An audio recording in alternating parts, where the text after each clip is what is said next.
Thank you. Good morning, everyone.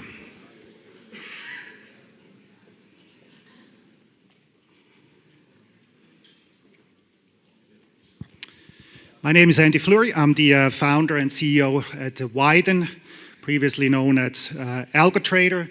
We are the leading provider for digital asset trading technology for financial institutions. Since I was here last year, a lot has happened. Not only did we change our name, but there has certainly been a lot of disruptions in our industry. Today I will be talking about two things: the closing down of Signature and Silvergate Bank, and what impact this has on our industry, especially for fiat on-ramps. And then I will talk about the different business models banks can select when entering or starting to offer digital assets to their clients. So the last 12 months, they have definitely been challenging for our industries. Here are just a few headlines we have witnessed over the last few months. It's definitely been a mess in the industry. We have witnessed the collapse of Terra Luna, bringing down 3 arrows. Then we had Celsius go down, the blow-up of FTX, and just a few weeks ago, Silvergate and Signature. So a lot of, unfortunately, negative impact on the market. Quite frankly, a lot of very poor risk management in the industry.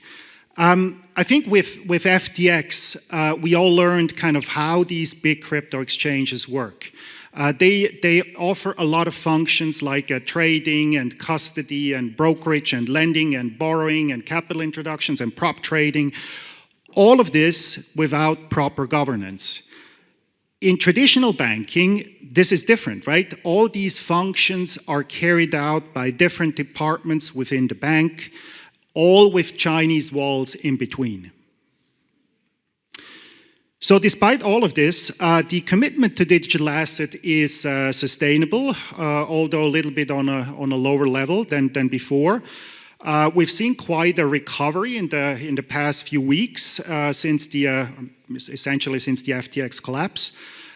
Crypto market cap is up 40%. Trading volume is back to where it was before the FTX blow-up, and the Bitcoin price is up 65%. So that's good news. I don't know, a few of you who have been here last year might remember I spoke about the 6 institutional digital asset challenges and how to solve them when engaging with this new asset class.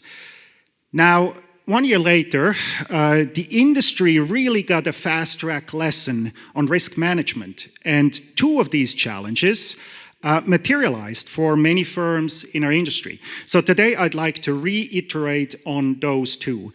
The first one is counterparty risk. Relying on one major counterparty, no matter how attractive, is not a good idea. FTX told many participants in our industry the hard way what can happen if you trust just a single venue with all of your assets. Counterparty risk can be mitigated first by performing proper due diligence on your counterparties. That's a no-brainer. Dealing with multiple counterparties at the same time, that's crucial. But then it's also things like if you're dealing with a broker, you need to ask things like who sends first when we're settling, and what happens if one of the downstream exchanges goes down that the broker is using. Does the broker cover for the loss, or will you? So dealing with a multitude of counterparties, however, also brings some challenges with it and complexity. We all know that if you're trading crypto exchanges, you have to pre-fund exchange accounts and you lose custody to your funds, not your keys, not your coins, as we all know. So the amount of working capital that you need increases with every additional exchange and broker that you trade, and that increases your cost of liquidity. And this actually leads me to the next challenge, which is smart cash or smart liquidity management. Generally, you want to minimize the amount of assets you keep on exchange accounts.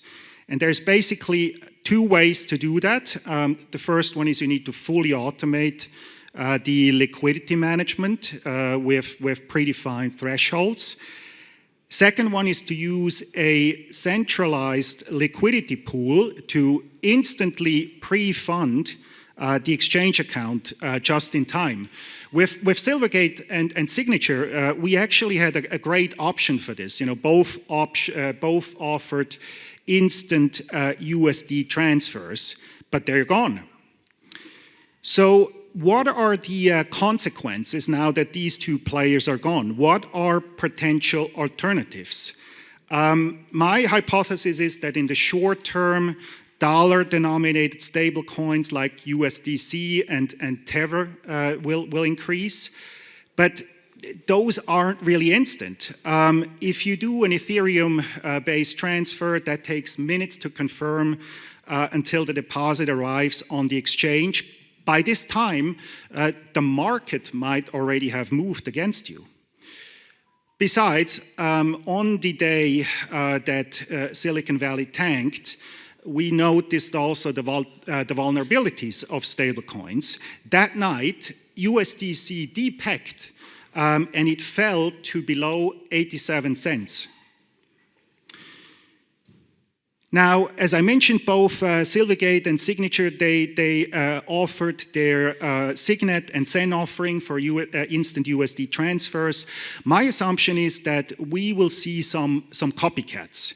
BCB Group in UK, for example, they have their Blink offering, which provides sort of a similar service. They support 6 currencies, including the euro, the Swiss franc, and the British pound. And they apparently will also introduce USD shortly. Same as Silvergate and Signature, Blink-to-Blink transfers are instant, but transfers in and out of the Blink network, they take longer, and over the weekend, that's not possible at all. Then we have SEPA Instant. SEPA Instant support instant euro payments up to 100,000 euros, takes maximum 10 seconds. Problem is, not many banks support it. Will the euro one day step in and become the leading currency in the crypto industry? I'm skeptical. Then we have FedNow. That's the new offering from the Federal Reserves to launch in Q2 of this year. This will also allow instant transfers. Whether this will solve the challenges of our industry, we don't know. We'll have to see after FedNow launches. Then we have off-exchange settlement. These aren't really replacements for Signet and Zen.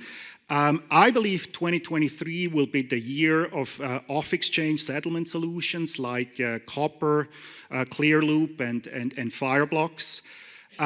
These systems allow you to instantly allocate funds to exchange accounts just before the trade. And then, last but not least, we're left with traditional payment rails like ACH and SWIFT. But let's be honest, those aren't real alternatives. They're too slow, too expensive, so not really a solution. Time will tell which of these solutions will prevail in the market, or if some completely new method will pop up. We'll see over the next coming months. Now, given what we learned about counterparty risk management, smart liquidity and cash management is becoming a must for institutional participants. To overcome this, you basically have to automate your cash management process with automated pre-funding, automated rebalancing, automated settlement. Here is an example of a simplified process that depends basically on 3 parameters per asset, and venue. It's a target exposure, a nominal exposure, minimum exposure, and maximum exposure. So if at any time your balance on a venue falls below the minimum, the system will automatically issue a transfer from your custody to the venue. If you reach the the maximum exposure, assets will be taken back into custody, and then typically once a day, the system initiates a settlement process that brings all your asset balances again to the nominal target exposure. Now, this is obviously a very simplified process. At Wyden, we've built quite a few more dynamic cash management processes. For example, you want to leave more assets on venues during trading day, less overnight, less over the weekend, or you can include volatility. If markets are volatile, you might want to have more on the venues. Now, this is one process institutions need to manage, but there are many, many more of these processes that institutions need to define and implement and ideally fully automate. And this is exactly where Wyden digital asset banking solution comes into play and tries to assist. Let me give you a quick overview. This slide here shows the key components every bank needs when launching a digital asset offering. In addition to the core banking system the bank already has on the left-hand side, they need an institutional-grade custody solution to safeguard private keys. Here we work with the largest custodians and custody tech providers like Fireblocks, Metaco, Copper, and so forth. Then obviously the bank needs an order and execution management system to connect to trading venues and execute orders. This is one of the components we provide at Wyden. And then finally, the bank needs an orchestration layer. So there are a lot of processes here in the middle. Risk management, we talked about pre-funding, warehousing, managing of spreads and fees, reconciliation. All of these processes need to be automated, and you need a platform to do this. Wyden is currently the only solution on the market that is fully capable of automating all of these functions. Wyden is battle-proofed. We have 10+ banks across Europe, North and South America, APAC that are currently using the digital asset banking solution. Now, with these capabilities at hand, a bank needs to define the digital asset trading setup that is suitable for them.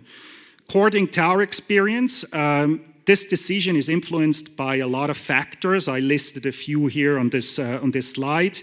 I'd like to elaborate on two of them. Risk appetite. Trading against the own bank's inventory, principal trading, is an interesting offering. It's tempting due to the additional revenue stream, but it exposes the bank to the volatility in the market, and it increases capital requirements, right? Target client segment. What is the trading flow you are expecting? Is it a high number of retail clients with smaller orders? Is it a few institutional clients with large orders expecting high standards when it comes to quality? A thorough evaluation of all these potential factors is inevitable, as the right choice of the setup is decisive for the success of your offering. From our experience with the 10+ banks we're currently serving, there are mainly three high-level directions or business models a bank can choose from. It's agency trading, principal trading, and secondary marketplaces. I'd like to talk about these and share a little bit our experiences from the projects we have done in the past. Let's start with agency trading. That's the most trivial of all business cases. It's simply to implement, but it also has the smallest profit potential. Client orders are passed directly through to liquidity venues, and as these are basically executed back to back, the bank typically trades with brokers and not so much with exchanges. As I mentioned, the profit potential is somewhat limited. It mainly stems from spread markups and fees. But again, it's a convenient solution, easy to implement, and it's a good way to get started with a digital asset offering. It's an optimal solution for a bank with a lower risk appetite, limited capital reserves. So this option, I'd say, is ideal for banks with a few large clients.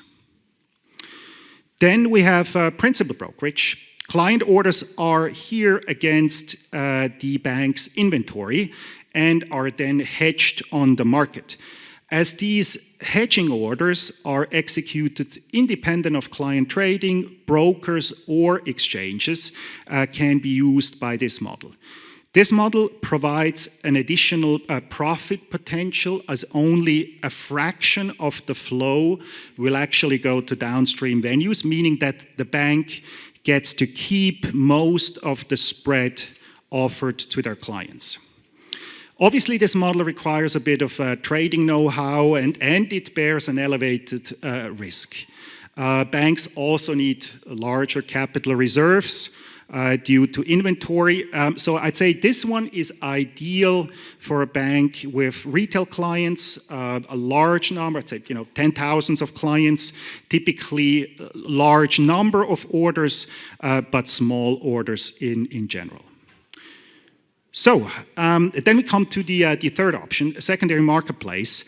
We've heard a lot about tokenization, issuance of tokenized securities. Moritz Schild just mentioned in the previous panel that tokenized securities will really only take off when they become tradable on secondary markets. But this is an excellent opportunity for a bank. There are mainly two options for this: an exchange, OTF or MTF, to facilitate trading of tokenized securities. Orders from clients are executed against each other. The bank may act as a market maker. The second option, this is actually an interesting one, is an internal marketplace for cryptocurrencies. This is, for example, what Swissquote offered in Geneva. Again, client orders are executed against each other. Bank again acts as a market maker, hedging himself on downstream exchanges. This option is ideal for jurisdictions where banks cannot offer brokerage, like in Singapore and Turkey, for example. All three models are options we support today at Wyden. At Wyden, we have been assisting institutional trading firms for over 8 years. We currently serve over 10 banks implementing their digital asset offering.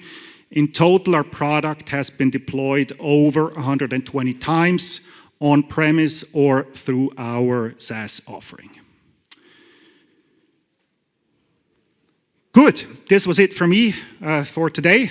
Hope I was able to shed some light on digital asset trading and the challenges banks face when venturing in this new asset class. We're looking forward to partnering with you in your digital asset journey. Thank you.